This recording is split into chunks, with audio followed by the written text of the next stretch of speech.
Hey guys, welcome back to another episode of Hell for Dummies. Today we're going to be going over the 10th and final room in Hell, which is known as Blood Columns. Now my normal advice in this room, naturally, is actually going to be just leave. There's one way out when you spawn, and it's past 2 death skulls and a dog, which you'll see when I show the video, and it leads usually directly into the ritual rooms. And you can go ahead and just clear those 3 enemies and leave. This room is actually the hardest room in all of Hell to clear, and the payout is I think 2 or 3 potential gold and lion's mane chests. But if you're hardcore or you're like me and you just want the experience of trying to clear this room, go ahead and use these strats and you'll be able to clear the room basically for free. There's some cheese strats, albeit they are dangerous. You do have to watch for death heads the entire time, but we'll talk about that when we get there. A couple of notes before we start.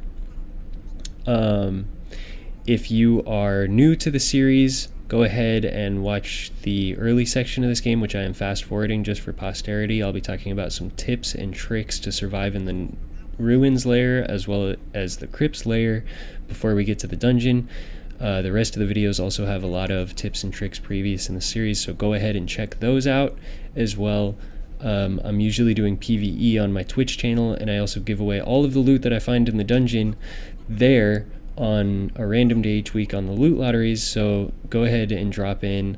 You can find the link to that in the description below. But if you just want to hear the hell strats, or you're already way too badass to listen to these noob tactics and stuff, go ahead and skip to just about the 10-minute mark, and you can just hear the hell strats. So it is important to note that in every single episode in this series, I take a level 1 character all the way through the ruins layer, through the crypts layer, and then into the inferno. I think the earlier videos in this series I just did the crypts layer because you could queue directly into the crypts, but now you have to go through the ruins layer first, which is a blessing and a curse, considering that you have more time to collect loot, which can help you survive in the inferno, because you have 2 levels before it, but also you do have to make it through 2 entire levels before you actually make it into the inferno layer. Which is what I actually play the game for. I love the inferno layer. So a lot of times you'll see me just kind of screwing around when I'm on the ruins layer. But if you're inexperienced at the game, you know, it's a good idea to get pretty comfortable with 2 topics. 1, you're probably gonna die. Don't let that stop you from going and exploring the inferno, because the more you explore it, the more strats you can develop on your own and the more comfortable you can get down there. And also, don't be afraid to explore the inferno. The second concept, though, because if you're not afraid to explore the inferno and then you end up getting pushed down there maybe by another team that has a superior position or something like that, then you can survive down there easily because you have all these strats and you've practiced it over and over again. You got all your dying out of the way when you were learning the game. The second concept is you want to have as much equipment before you get down there as possible. And you'll see earlier in the series too, because I'm learning and getting better at the game myself, I actually do a lot more looting when I'm in the upper layers. The inferno, once you have a handle on all the cheeses, is survivable basically with any gear, as long as you have like a melee weapon and a way to kite 1 or 2 enemies out from a distance. Then you can utilize all of the cheeses that I show in the previous episodes in the series. But that's just a big thing. Like, we're going to be getting as much loot as possible, and even though I don't do a ton of looting on the ruins layer and I'm just kind of mainly talking to my stream and like screwing around, it's probably a really good idea for you to just do as much looting as possible. You'll see when I fight, so I'm going to talk about some intermediate and beginner tactics now here. You'll see that when I fight mobs, I turn my body away from them every single time they go to make a melee strike, and that's because the hitboxes in this game are really accurate, and your hands stick out of the front of your chest. And you'll notice when people lean around, the top of their body, like their torso, actually leans around, because those hitboxes are so accurate. If I make for instance, a body shot and someone leans into it, it can turn into a headshot because they brought their head down. How that translates is when a mob makes a melee attack against you and you turn away from them, you're moving your hands away from them. And that way, if they would have hit you in the hands, your hands are now in a different spot. Hopefully that all makes sense to you. You can dodge a lot of archer shots that would have been headshots by ducking. You can jump over a specific Zweihander minion in the Hell layer that scrapes his sword on the ground by jumping and crouching. And, you know, just kind of exploit those hitboxes. The other thing too, just to bleed into that topic as well, is when you jump and then crouch, you bring your feet up. And because those hitboxes are highly accurate, you'll see every time I make a jump, I actually crouch as well, just to make sure I clear the obstacle that I'm trying to jump over. If you rewind a little bit to when I jumped up inside of that tower to my right to get on top of that scaffold, those are both crouch jumps. You can't make it up that unless you crouch. And there's a lot of obstacles that maybe are just a little too high to jump over without crouch jumping, but you can make it once you jump and then hold control the entire time that you're in the air. In fact, when you're fighting Ghost King eventually, which is one of the 3 bosses in the Inferno, there's one attack that he will insta-kill you with about 99% of the time if you don't crouch jump over it, but that survival rate jumps up drastically if you crouch jump. Also on a note too, when you're fighting that Zweihander minion that scrapes his sword along the ground, which you'll see when I get down into, I don't think you'll see it in this video, but you'll definitely meet him one day. The longer you hold crouch before you hit the ground, if you hold crouch the entire time you're in the air, the less of a chance that he actually hits you with his attack. So those are all really good notes. Another really good note is when I go to move away from an enemy, I never hold the S key. You'll never catch me holding the S key unless I'm extremely confident that I'm not getting hit anyway. And that's because if you open up the tab menu and open up your open details button at the bottom of the inventory screen, you can see your stats. You can see your move speed, and as you move around, you'll notice that pressing the A, W, and D keys do not slow you down at all, but the second you press that S key, which moves backward under the default keybinds, your movement speed drops drastically. So you move slower backward than you do side to side or forward. So if you can emulate moving backward by turning, which bleeds into turning your hands away from the enemy, and then just moving to the side instead of pressing that S key, you're going to have a higher success rate of getting away from the enemy in time to dodge the attack.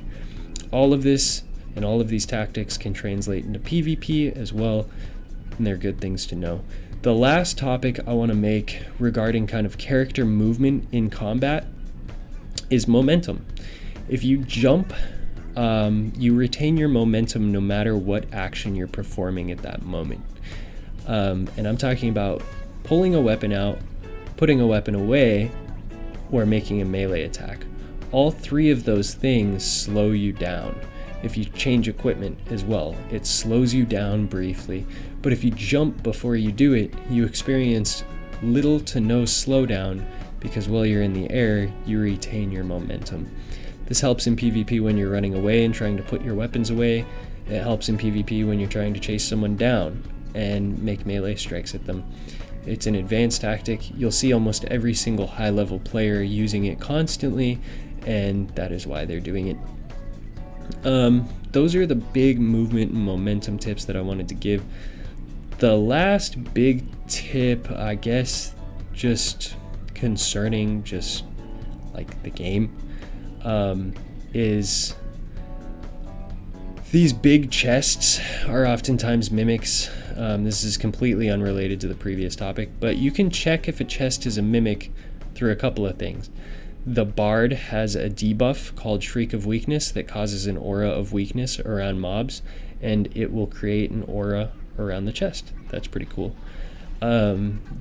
If you have, this is just something that I noticed, if you have a high amount of interaction speed and you go to open up a chest and it's not opening as quickly as the other chests that you've opened, stop short because it's probably a mimic. The last one is if you crouch next to a large chest and use what I was talking about before, where you tilt down so that your clipping clips into the side of the chest and your face is inside of the chest, like I did just there, you will be able to see inside of the chest and it is empty when it is not a mimic. However, if you see teeth inside of it, it is obviously a mimic. Yes, you can see the mimic's teeth if you just clip your face into the side of the chest. So that's pretty cool to know. I'm just doing some looting in the storm because the red portal is right next to me, and it's important to remember too that the storm is not as brutal in this game as it is in other battle royales.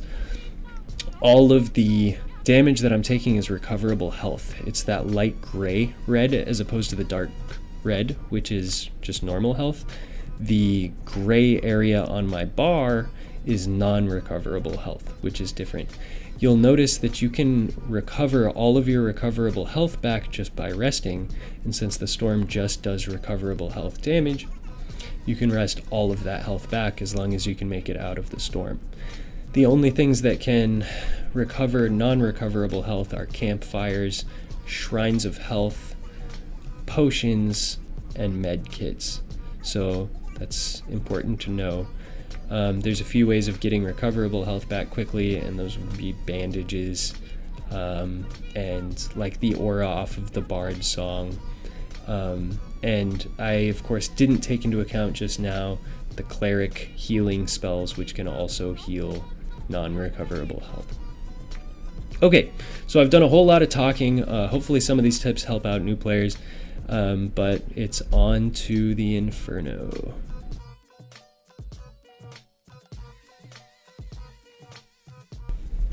Alright, so I've also noticed that this is one of the most rare spawns. The room that we're about to talk about is in the corner of the map, and in both of the clips that I'm going to show here, because I do believe it's going to take both clips to talk about, it's two different games that I played, I did not actually spawn in the room itself. In this clip, I spawn just north of the room that you can spawn in. In the other clip, I have to approach the room from across the Inferno, and I come in at a completely different angle. The most important thing to note, though, is that when you spawn in the room, which is the room to my south, you can remember what that looks like. It's got the weird cattywampus walls on the northwest corner. When you spawn in that room, there will be two doors, one to your right and one to your left. If you take the door on your left, you will be met with a hallway with an archer in it, which if you try to fight, you will aggro two death heads that come from the middle of the room. I think they're called death skulls, and they are nightmare grade death skulls. It's a really difficult fight. An archer, like a nightmare archer with two nightmare grade death skulls. But if you want to approach the room from that side, good luck and Godspeed. I like taking a right. If you take a right, you have to deal with two death skulls that will aggro on you from the center of the room, which you'll see here, which I like kiting into the starting room one by one and then fighting in the starting room. I'll show you how to fight those later. And then you can escape from the room, which is actually my recommendation, just by killing one dog and leaving into the ritual rooms. However, if you want to clear the room, you're still going to start the same way. You're going to kill the two death skulls, and I'll show you the order after I make it out of the ritual rooms and make my way south here. This room I covered in a previous video in the series. You're gonna kill the two death skulls and the dog. That's always the first step. No matter which side you're coming from, because if any of those things aggro on you when you're unprepared, you're probably dead. Just remember that there's two death skulls in the center of the room flapping around that like to aggro on you just randomly while you're doing other things, and they're super worth taking out first.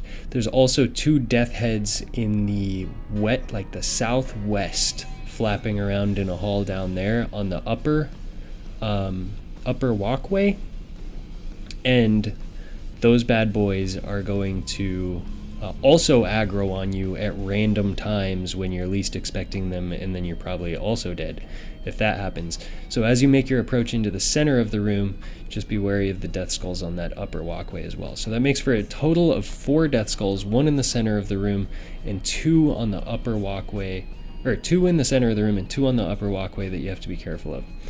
Okay, so the ritual rooms here, the reason I keep poking around in the ritual rooms is because it's good to prepare each of these rooms that you can open the door for to trap enemies that we're going to see in the room to the south. My recommendation would be, even if you're trying to come in or clear that room to the south, would be to find this room with the bookshelf. If you open the bookshelf and then open this chest right here, you're preparing a cheese spot that you can actually use to clear almost every enemy besides the death skulls and the archers in blood columns. So now that we have that room prepped, we're good to go. We're going to cheese the demon berserker if we want to kill it up there, and we're going to cheese the centaur if we want to kill it up there. And I'll show you how to do that in a moment too. So this is the archer that I was talking about. That door that you can see in the background is actually the spawn room. So if you want to fight this archer, I wouldn't recommend actually coming out here to fight him when you spawn here. I would recommend opening the door, walking to the back of the room so he comes over to the doorway to fight you, and then fighting him there. If you're a ranged character, archers are much easier to fight than melee characters. If you want to fight him the way that I'm fighting him here, that's cool, but if you kite him back near the doorway, you can just kind of poke around the doorway while he shoots the wall and stab him in the face. So that's also very cool. These are the death heads in the center of the room that I was talking about. They're like normal death heads, but when they boost the first time, they instantly boost again. So try to keep track of where they're going to land, have a little bit of distance from that, and completely avoiding that S key like I was talking about earlier so that you do not experience a movement speed debuff. Continue strafing, looking at him the entire time so that you can strafe the second attack as well. The most important point there is to have distance from where he's going to land the first time, because otherwise, no matter how hard you strafe, he's going to hit you. Yeah, so every time I see one of these minions, they're rather easy to dodge. You'll notice the footman, like this minion that does not have a shield, sometimes chains his attacks. If he does his diagonal slash first, he'll follow it up with a downward slash, like 9 times out of 10 if you're close enough. If he does a downward slash, he'll never follow it up with another attack, but the one with the shield only does 1 attack at a time. So you can just fight. He's the easiest, I think, hell minion to fight. You can just fight him like normal. You'll see there I shot the death head and aggroed the centaur at the same time. Always remember where your exit strategy is. If it wasn't this, it would have been the starting room.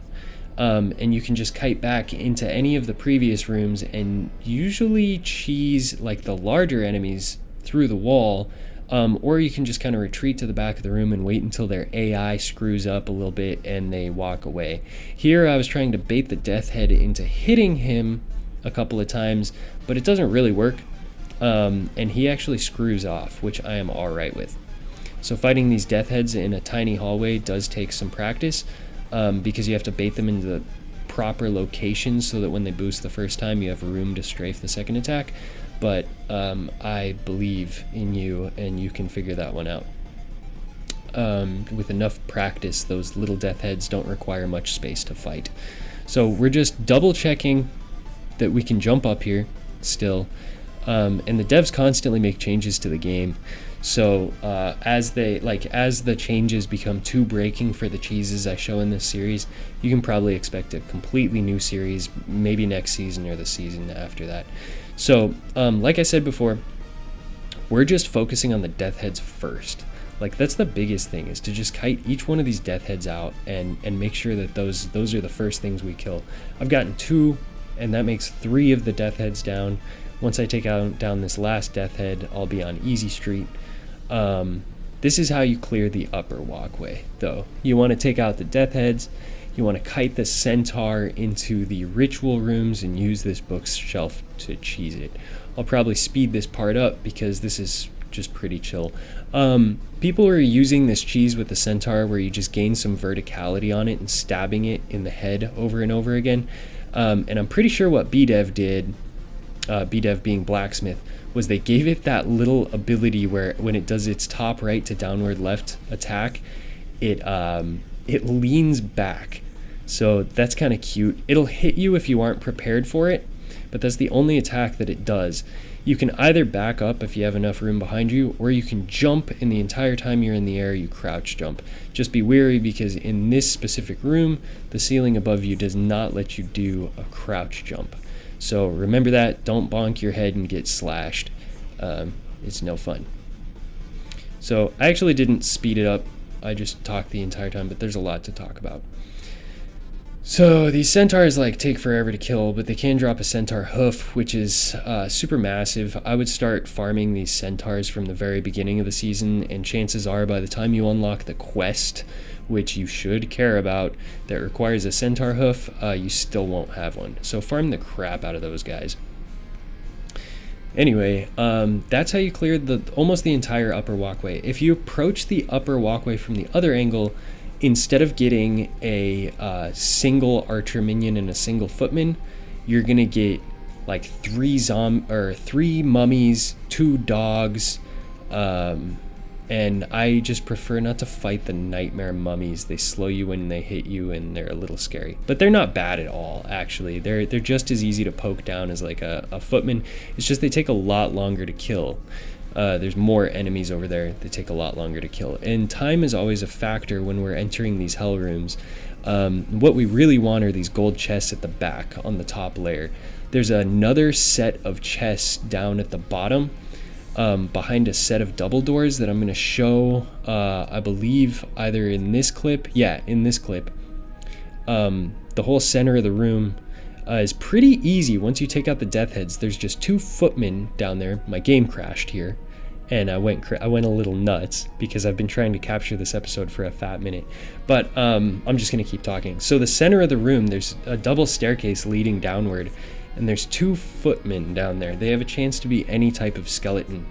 If they're axemen and spearmen, then they can be kind of difficult to fight. Just kite them back to that same bookcase. The ritual room always spawns next to blood columns, so if you can go prepare some rooms back there, it's good. If you don't have access to the bookshelf room, which you should be able to find on the eastern hallway, the eastern vertical hallway, I should say, that runs from north to south, then you can prepare any of the other rooms by poking into the room, seeing what's in there. If you can kill it, kill it. Otherwise, just close the door again. You always have enough time when the minion is getting up to see what it is. Close the door. And then any mob that you just don't want to deal with, you can kite into the ritual rooms, run around it really quick. If you have Potion of Protections, that's really useful for this. And then close the door behind you. And then you'll have a bunch of mobs trapped in the different rooms in the ritual rooms, and you're a troll. Good job. You saved a bunch of time. Anyway, point is, time is always of the essence. If you saw, when my game crashed, I mean, it should be a non-issue, but when my game crashed, if I hadn't have, saved all that time, I probably would have died. So I was just looking through that window there to show that center room is where the other chests are. All there is 2 foot minions down there. That's really easy to clear. And then there's a set of double doors, and you can pop those double doors, and there's a wraith back there. The wraith I would always recommend either trapping or taking to the bookshelf. And just like that, we make a clean 1000 XP. Or AP. So that's pretty tight. So I do have another clip here of me showing just the room from a different angle that I approach from. The video that I just showed is the closest to actually spawning in the room, because if you hang a left out of there, you can fight that archer and then fight the 2 death heads. The other video that I'm going to show just in a moment here is what's outside of the right door if you decide to take a right, because sometimes the ritual room spawns outside of the right door, sometimes the ritual room spawns out of the left door. It just depends on the inferno layer or the inferno layout that you get. So if the blood column spawns on the southwest side of the map, you're going to get this layout. If it spawns on the southeast side of the map, you're going to have the other layout that I just showed. So that's 2 very different methods, because they're pretty similar, but they are different methods for clearing the room. So if you have to take a right out of the door because blood columns spawned on the southwest side of the map, then you're going to first deal with the 2 death heads and then come around this corner and fight this dog. Spawn is just around the corner from me. If I go further into blood columns and hang a left, that's where spawn is. And remember that the order of operations is slightly messed up because I approached from outside the room. But what you're going to do is open the spawn room door, poke out, look for those death heads that are floating around in the middle of the room, and kite them over one by one like I'm about to do. Hang a right, kill that dog that I just killed, and then you're going to deal with the demon berserker in the way that I'm about to deal with him. I believe here I managed not to aggro him so that I can kind of show the most cannon spawn here. Right, so usually we kite one death head over first, we fight him in the start room, and then we kite the other death head over. I think I've said that a bunch now already. And yeah, I've basically covered this. So just remember to strafe, it's all easy. I've kind of covered a lot of this, and this is like a double recording, so I might not have a lot to say at this exact moment. Pretty easy. Death heads are easy once you kind of get the strat down on them. Just keep fighting the mobs. Don't be afraid to explore hell. Fight as many mobs as you possibly can. Get really comfortable down here and you'll be all right.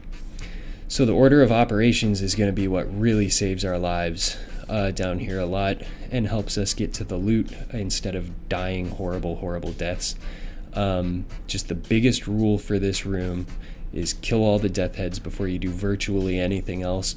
Kill any mob that stands in your way of killing all the death heads. So once we've taken out the 2 death heads and the dog, we just have to take out this demon berserker, and that's for this layout. You can either trap him in this starting room, or if you approached from a different angle, you can trap him in the room that you came from. Either way is cool. They both work. They're both viable.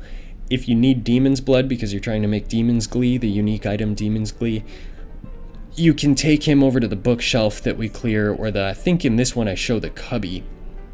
On this layout there's a cubby instead of a bookshelf. I'll show the cubby in a minute. So remember that each one of these nooks on the right side has a dog in it as well. Neither dog will aggro until you actually go into the nook, so we're going to take out both dogs. Very chill.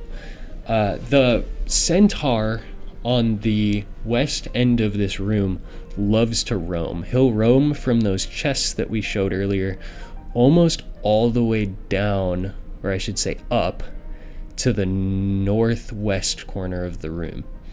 And so like kind of tracking him as you go to do what I'm about to do is really important. You want to watch that centaur and make sure that you don't aggro him prematurely, because that's a nice recipe for death.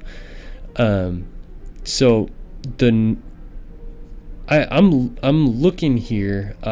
You want to explore each of these ritual rooms. If anything goes wrong, this is going to be my exit strat, because I already accidentally, or not accidentally, I already have a demon berserker trapped in the starting room, so I don't have really an exit strat besides the room that I came from, which is, you know, I don't want to close that off for myself by trapping a centaur in there in case the circle decides it doesn't like me and no portals spawn here.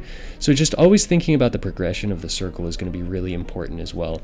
Had that minion been an Axeman or maybe something I just didn't want to fight at that moment, I would have just retreated, closed the door, and accepted the fact that this probably isn't the way. There's a reason they call the Axeman Thanos. You can definitely fight him. Just remember too that this is a free room. Second door on the left is a free room because that's normally a spawn room, so there's never going to be a minion in there, and that's massive, really important to remember. On this layout, second door on the left is the spawn room. So I just like clearing like as many of these little rooms as possible, but as I said before, every second counts down here. And I wasn't actually planning on showing how to clear the bottom middle section in this video, which I don't even think I do clear. It really is as simple as 2 footmen and a wraith. And the wraith you deal with just the same as any other big mob. You just kind of take it to the bookshelf, or take it to a cubby, or take it to a previous room and trap it. They're pretty chill. But yeah, I did just want to show this layout. So now we have a bunch of little safe rooms. We can trap someone in the room that's the spawn room up there to the north. We can then trap another mob just in that little hallway right there. I don't actually remember what I opt to do here, but those are the 2 death heads that I was talking about as well, and that you saw me clear in the last video. For some reason I can't land my bow shot here, so that's really interesting. I guess. But this hallway coming up on the west side of the room is the hallway. Just always remember to that has a bunch of mummies in it. There's like 2 mummies, as well as, I don't know, I think it's a foot minion or something like that. And I always forget about this bug. It's just really important to, I think, just remember that whole west upper walkway is packed with enemies and almost not even worth clearing. Like, the only reason that I'm clearing it right now, it's so packed with enemies, it takes so long to clear. The only reason I'm clearing it right now is to create little, like, more of an open swath that I can navigate around in the storm circle, so that wherever the escape portals spawn, I can go ahead and escape. So this is the cubby that I was talking about. This cubby is a really safe spot where you can take that berserker, you can take a centaur, you can take the wraith, anything that you want to take over there. You can take them over to that cubby and like sit inside the cubby and just kind of like cheesily hit it while it derps around outside the cubby, because none of the big mobs can actually get into that cubby. It's also worth noting too, if you have like an aggro spearman or axeman inside of a room like I have inside of that little room that I'm looking at, they can hit you through the wall. I never walk next to that door again. I also don't think like any wall that's next to that room that you have a spearman or an axeman in, they're going to be able to hit you through that wall. So that's just important to remember. Don't screw that up. This is something that you can do in spider lair. Anywhere that there's spiders or that you have a spider on you, you can stand on top of the portal and spiders can't hit you. So that's important. Just on a last note, I've basically described this room up and down, left and right. So yeah, that's like, I guess, the final tip that I have. Just remember that the vertical hallway in the ritual rooms that is furthest on the outside edge of the map is going to have the actual cheese spot that you want to use to cheese the larger mobs, and you can go ahead and gain access to these chests virtually for free. Go ahead and check me out on my Twitch, where I give away all of the loot that I get on these runs to my viewers on random days of the week. If you enjoyed the video or you learned anything, please drop a like and subscribe. It'll take 2 seconds. Do it now. Do it right now. 3, 2, 1, go. Other than that, I hope everyone has a lovely day. Good luck and Godspeed, adventurers.